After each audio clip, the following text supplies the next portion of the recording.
The sleek conference room on the 42nd floor of TechCore Industries buzzed with nervous energy. Outside, the floor-to-ceiling windows. The city sprawled beneath them like a circuit board come to life, but inside some of the brightest minds. In technology sat in stunned silence.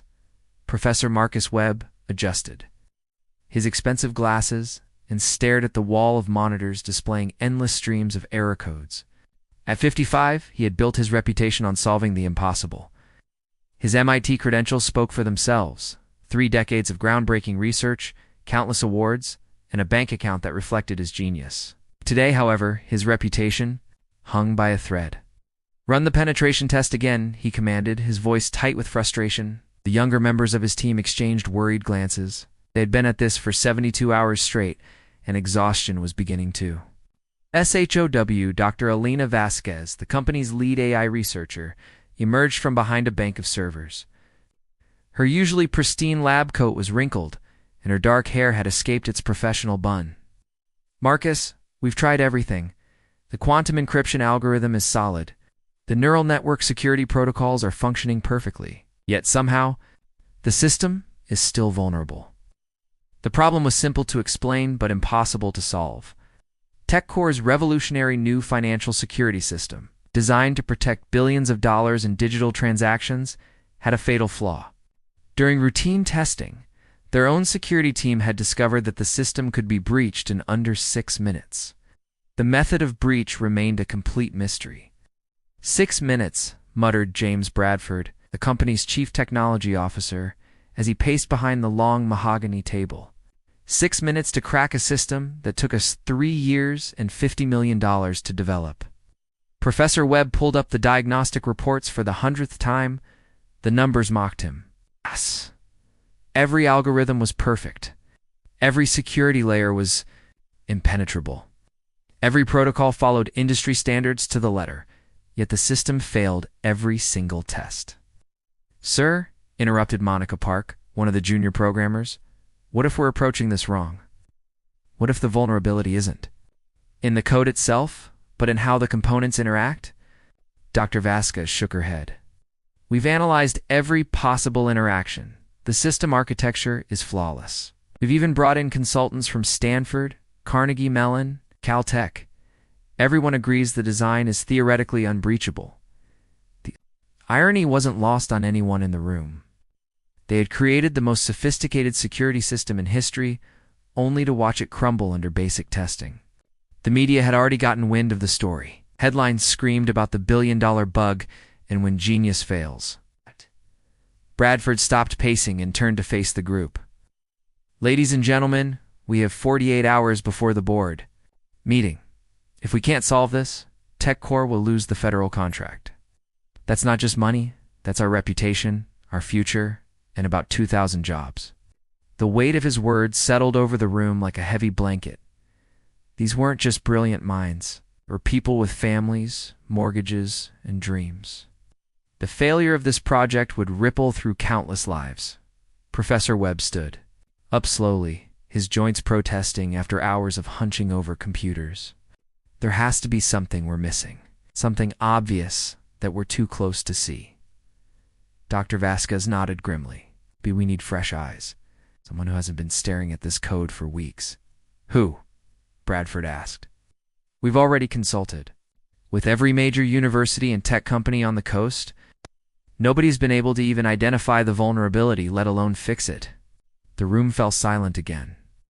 Outside, the city continued its relentless pace, unaware that in this glass tower, some of the world's brightest minds sat defeated by lines of code that should have been there. Greatest triumph, as the sun began to set, casting long shadows across the conference room, Professor Webb made a decision that would change everything. "We need to think outside the box, way outside." The next morning brought unexpected hope in the form of an email that made Professor Webb question his sanity. The sender was someone named Jasmine Rivers, and her message was refreshingly direct. "Heard you folks are having trouble with your security system. Mind if I take a look?" Add. What caught Webb's attention wasn't the casual tone or the lack of formal credentials.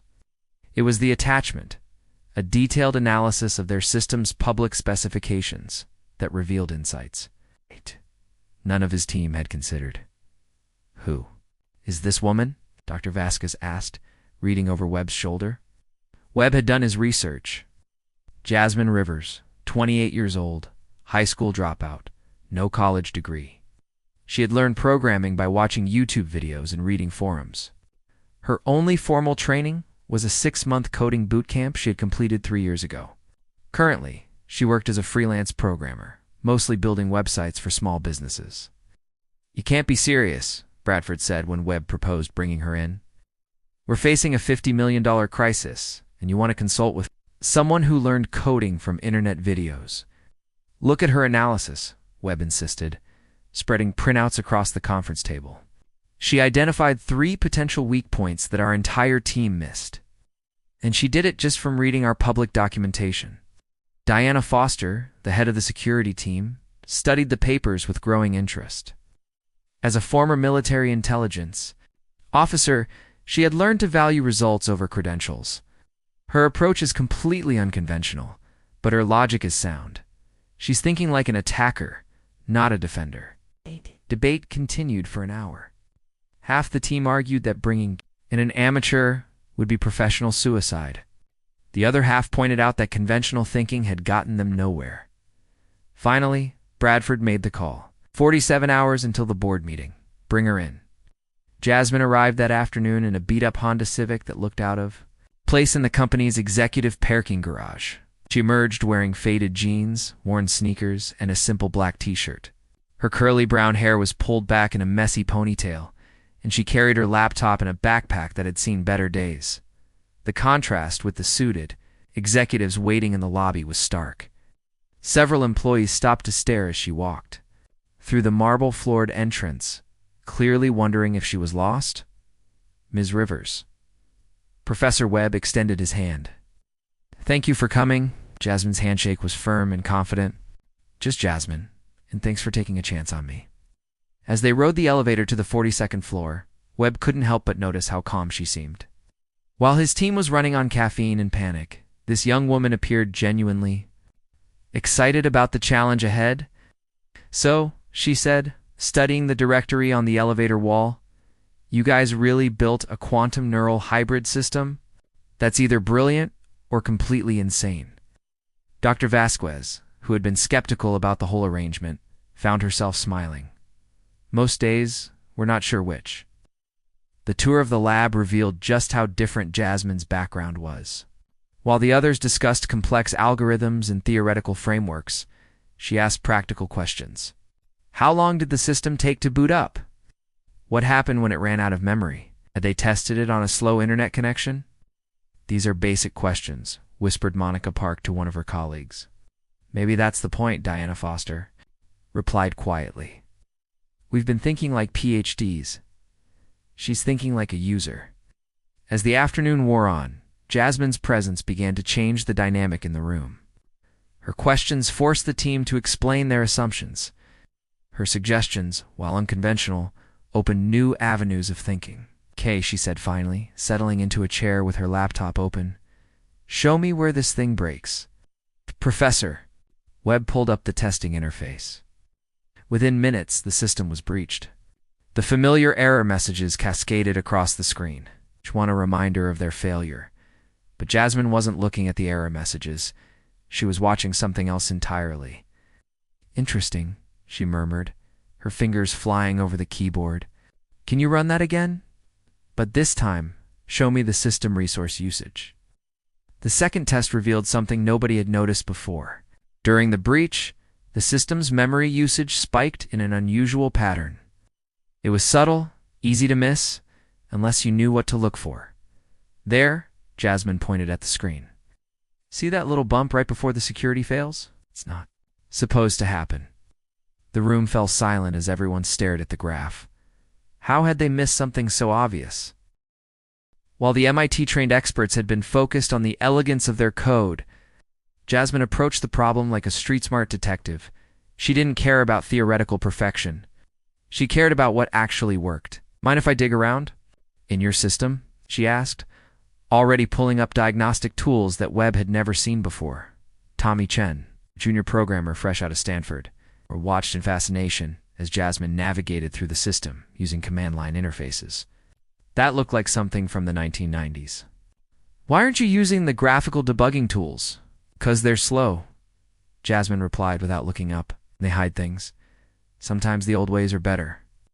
Her methods were unconventional, bordering on chaotic, while the others worked with careful precision, following established protocols. Jasmine seemed to attack the problem from random angles.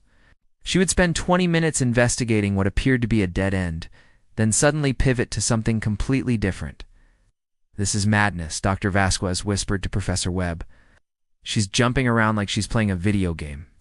But Grace Leo, the systems analyst, was beginning to see a pattern. "No, wait. Look at what she's doing. She's mapping the system's behavior under stress. Each test is revealing a different weakness." Jasmine's approach was rooted in her unconventional education. While formal training taught systematic methodology, her self-taught background had forced her to be creative. She had learned to find solutions with limited resources, to think outside established frameworks. "Your system is too smart," she announced after 3 hours of investigation. "That's the problem?"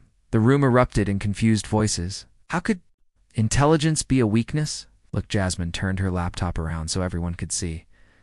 "You've built this amazing AI that learns from every attack. It gets smarter and stronger with each test. But here's the thing, it's so busy learning that it forgets to defend."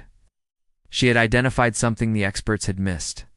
The system's machine learning algorithms were consuming massive amounts of processing power during attacks.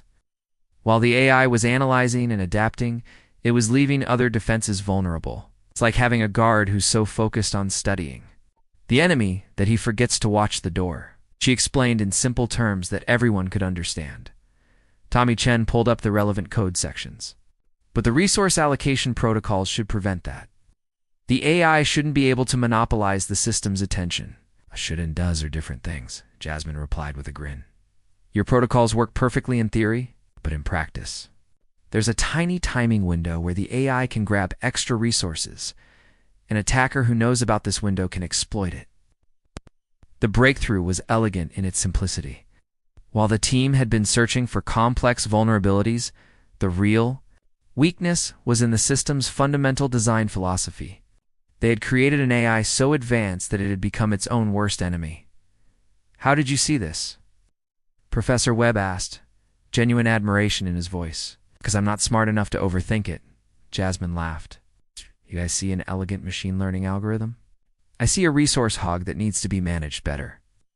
Diana Foster was already thinking about implications. "If you're right, the fix should be relatively simple. We just need to modify the resource allocation protocols to prevent the AI from monopolizing processing power during attacks." "Exactly," Jasmine nodded. "Think of it as giving your AI a budget. It can be as smart as it wants, but it can't spend more than its allowance." The solution was so straightforward that it almost seemed too good to be true. But as they began implementing the changes, the system's behavior transformed. The mysterious 6-minute vulnerability disappeared. The breach attempts failed consistently. For the first time in weeks, the error messages were replaced by green lights and success notifications. The conference room had transformed into a war room.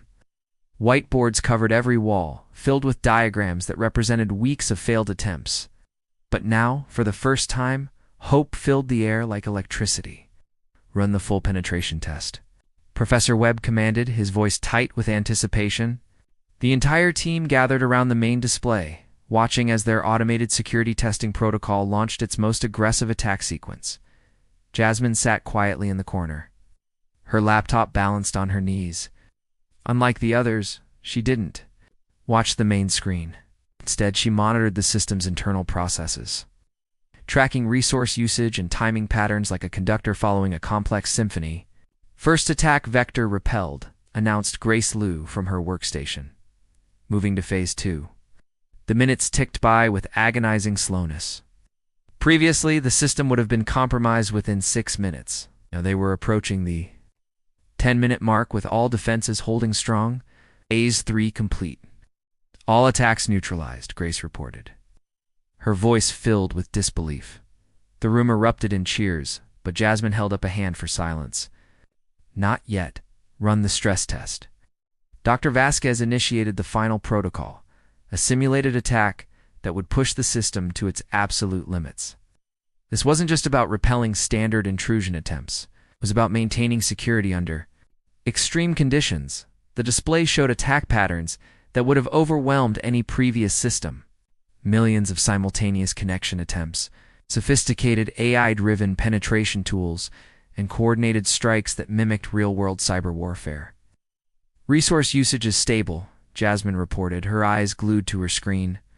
The AI is learning and adapting, but it's staying within its allocated budget.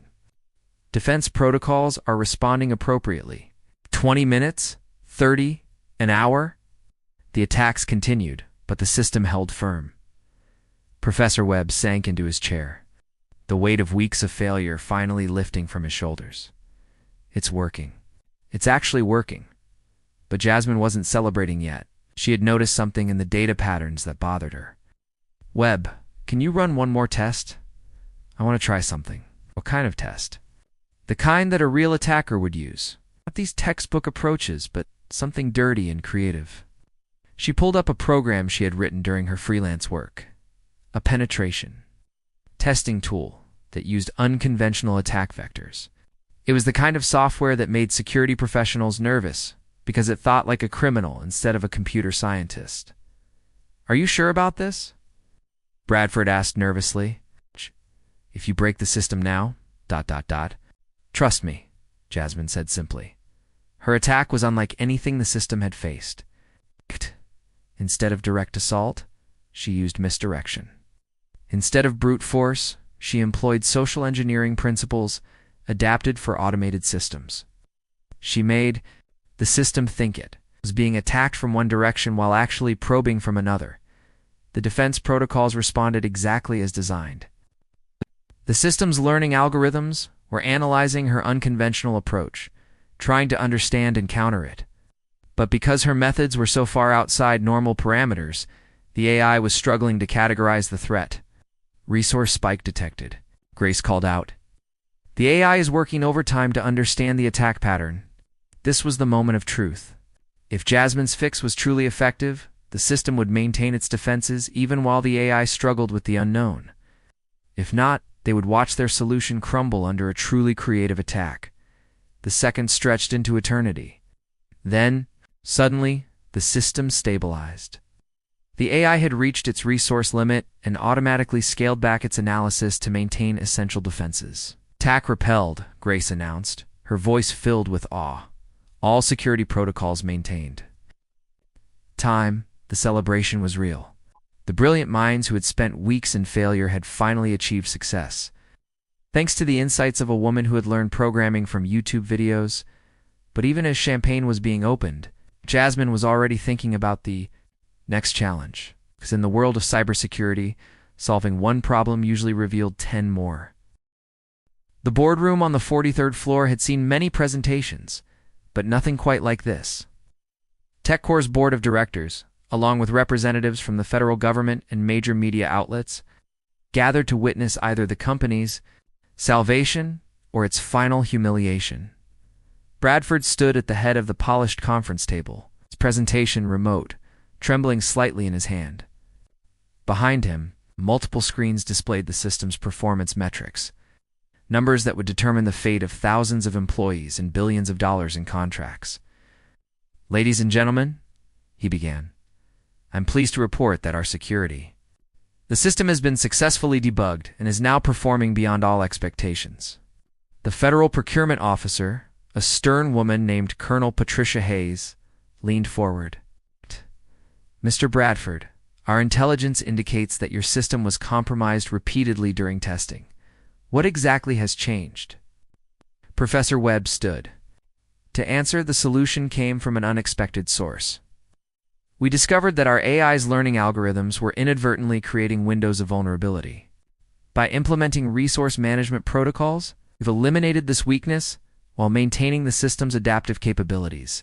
And who identified this vulnerability? Asked Dr. Richard Stone, the government's chief technology advisor. Webb paused, knowing that his next words would either enhance or destroy his reputation. The breakthrough came from Ms. Jasmine Rivers, a self-taught programmer with no formal computer science degree. The room fell silent. Several board members exchanged glances that ranged from skeptical to outright incredulous.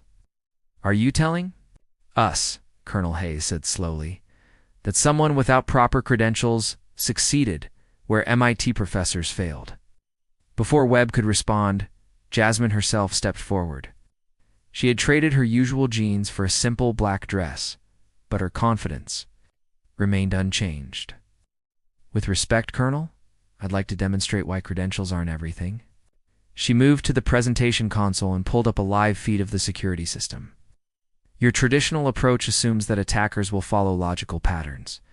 But real criminals don't think like computer scientists. They think like criminals." Fingers flew over the keyboard, launching an attack that made the previous demonstrations look like child's play. This wasn't just sophisticated, it was devious. She used the system's own strengths against it, exploiting the very features that made it revolutionary.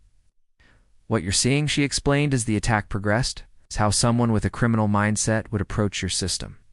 They wouldn't try to match your intelligence, they'd try to confuse it."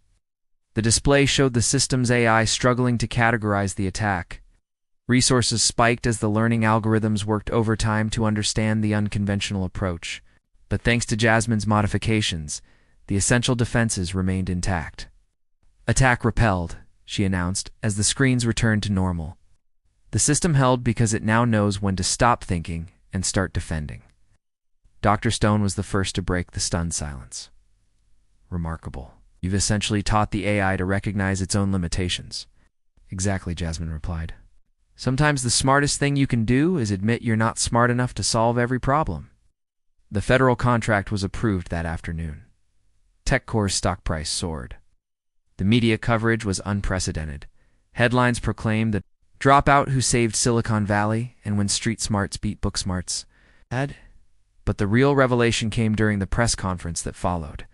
A young reporter asked the question that everyone was thinking, "Ms. Rivers, how does it feel to prove that formal education isn't necessary for success?" Jasmine's answer surprised everyone. "That's not what this proves at all, Professor Webb." And his team built something incredible. Dr. Vasquez created AI algorithms that I could never design. The formal education gave them the tools to build. My different background gave me the perspective to debug. We needed both. She looked around. The room at the gathered experts and media representatives.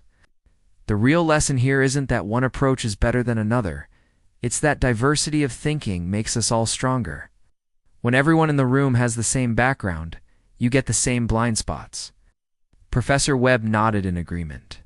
"Ms. Rivers is absolutely right. We're so focused on theoretical perfection that we missed practical realities." Her fresh perspective didn't replace our expertise. It complemented it.